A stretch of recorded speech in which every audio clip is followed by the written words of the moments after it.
Hello everyone. In the last session, we have done some implementation part in the REST API, and also we have discussed some theoretical concepts, how REST API actually works. And we have seen how the endpoints play an important role in the REST API. So in today's session, I will tell you the project part, how you can embed it the REST API implementation in your previous created Spring Boot application. So how you will do this work? So you need to create the Spring Boot application using any tool, like you can use the Eclipse IDE or any other IDE you can use. But I'm taking all the examples since my first video using the Eclipse IDE. So let's see how you can implement this particular project and add some endpoint using the REST API. So first, you need to do one thing. You need to use the Eclipse IDE for the project development. You need to add the Spring Boot API in your Eclipse IDE in dependencies form in your form.xml file. And one important tool you require is the JDK, right? So for do this particular work, you need to take the Eclipse IDE, Spring Boot API, and the JDK, right? So this is the example of the REST API endpoint we have discussed in the theoretical part, right? So we'll do the implementation also in some project. So see, if you see on the screen, you can see the code snapshot over there. This is the package we have done in our project. In the earlier project, we have done the implementation part, and we have also seen the hello world output. So for the REST API implementation, you need to use some annotation. One of the important annotation is your at the rate of REST controller endpoint. So whenever you are making the REST API point, you need to use the REST controller. REST controller specifies that this is the controlling part of your application. Whenever you use any endpoint from your browser and you will hit, you just sending the HTTP request to this particular API, or you can say the endpoint, it will directly execute this particular class logic. So at the class level, you need to use the REST controller annotation. Okay. And later on, you will see the class name and the definition of the class. So let me opening the Eclipse IDE and create some endpoint in the project and see the output. So this is my Eclipse IDE. You can see we have already developed a project of the Spring Boot, already included the dev tools over there, right? So in this project, I have created some packages. This is the default package, right? In the last project, you have seen the default message we have displayed in the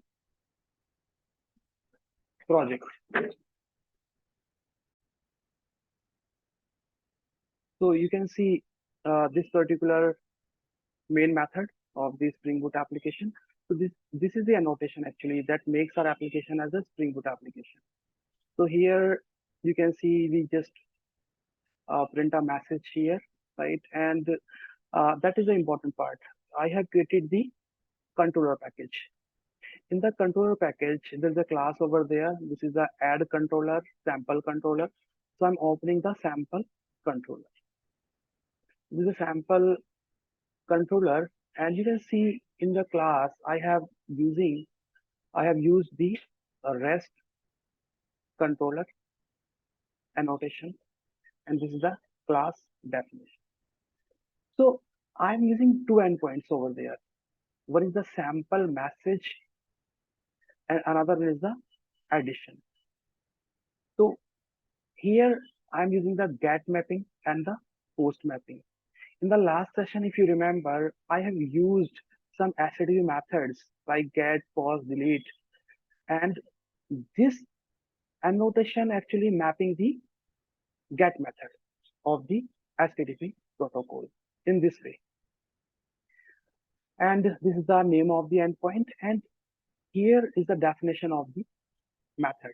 So I have taken a method hi and returning a simple string from this, right? So let's test this particular endpoint like sample message and the addition. So for this, I am running this application. So here you can use the main class like main method and just right click on this, run as, and SpringBoot app. So it will take some time.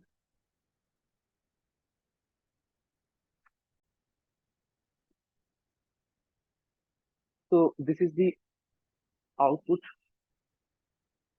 Yes, this is the output of the particular program we have run. So you can see, just observe the output. You can see there are many messages, logs of this project. You can see on the screen. An important thing you need to note there, the port number of the application. Our application actually is running on the port 999. So do one thing, just go to the browser and just access this particular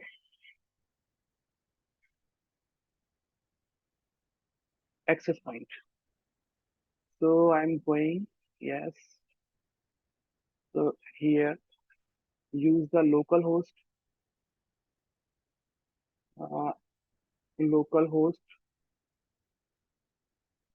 999, right?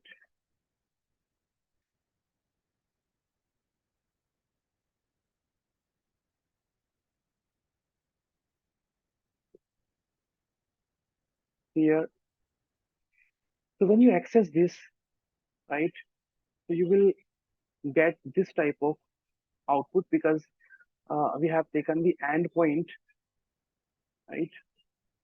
Now change the endpoint name, whatever we have taken in our application. So just go to the controller part, sample controller, and see the endpoint. So this is the sample message endpoint. Just copy it from there, go to the browser again, and just put it there, Control V, and enter. So you just sent a request to our REST controller, and as a response, as an HTTP response, you are getting sample controller message as the output. So go to your coding part, and you can see the message, sample controller message. So you have created an endpoint in your REST controller using the get mapping, get method, right? And given the name as sample message, and from the browser you are accessing in form of the request, in form of the HTTP request, you are sending some request to your server, which is running on the 999, the Tomcat server, and you are getting some response from this particular endpoint. So this is the example of how you can create the REST API, and specifically we are talking about the endpoint of your REST API. So from the browser, you are consuming this particular endpoint. So this is the example of your REST controller. Another example we can take using the post mapping, the post method, according to the your HTTP protocol. Here I'm using the addition as my endpoint. So let in respect of this particular addition endpoint, we have created the add method. So you simply just doing some type of addition, and will get the output of this particular 23 plus 67. You will get the sum of two numbers. And but the important thing is how you can access this particular endpoint from your browser. So in form of the HTTP request. So go to your browser again, and instead of the sample message, just write here the addition. Uh, Let's see addition. See the addition. So see the okay. So do one thing. Instead of the post method, you do one thing. Just do it get and control S so that it will update the code whatever we have changed in the code. So just go to this particular part and see the spelling. Addition is the endpoint. You can see uh, let's see change some details.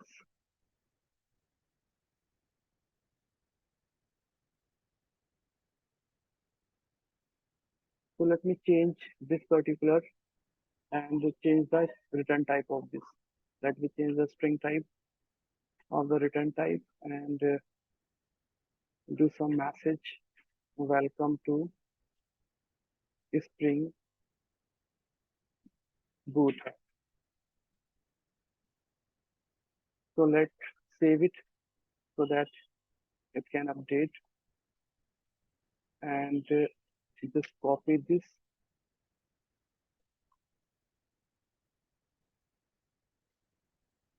Go to the browser again, Control V. See, you can get the output, welcome to Spring Boot application. So this is the way to write your REST API endpoint and test with the help of the browser. So let's finish this video, and in the next video, I will tell you how you can design your modeling part, business logic, and test some type of logic in your Spring Boot application. Thank you.